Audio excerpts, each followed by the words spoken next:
તળાજા તાલુકાના યુવા પ્રવાસીઓ નિખિલભાઈ ચાવડા ઉંમર 24 અને નરોત્તમભાઈ ચુડાસમા ઉંમર 22 એ પોતાની ધૈર્ય અને દેશપ્રેમની ભાવનાથી પ્રેરિત થઈને સમગ્ર ભારતનું બુલેટ પર પ્રવાસ કર્યું। 105 દિવસ અને લગભગ 16,000 કિલોમીટરની યાત્રા માર્ગ આજે તળાજામાં ભવ્ય સ્વાગત સાથે પૂર્ણ થયું। તેઓ તળાજાથી શરૂ કરીને રાજસ્થાન, પંજાબ, જમ્મુ કાશ્મીર, લદ્દાખ સહિત ઉત્તર ભારત, પશ્ચિમ બંગાળ, ઉત્તર પૂર્વના રાજ્યો, આસામ, નાગાલેન્ડ, ઓડિશા, દક્ષિણ ભારતમાં તમિલનાડુ, કેરળ, કર્ણાટક અને મહારાષ્ટ્ર સુધી ફર્યા। કુલ 20થી વધુ રાજ્યોના સફરનામો તેના જીવન સ્મરણ બની ગયો।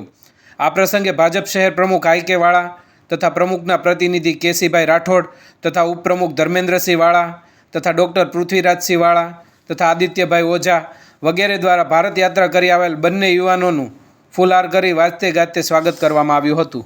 અમે કરીશું નિડર અને નિષ્પક્ષ પત્રકારિતા તમારા અધિકાર માટે અને આમ જનતા માટે અવાજ ઉઠાવવા અમે છીએ તૈયાર તમારા માટે। તેથી પળે પળના સચોટ સમાચાર મેળવવા હમણાં જ અમારી યુટ્યુબ ચેનલને સબસ્ક્રાઈબ કરો।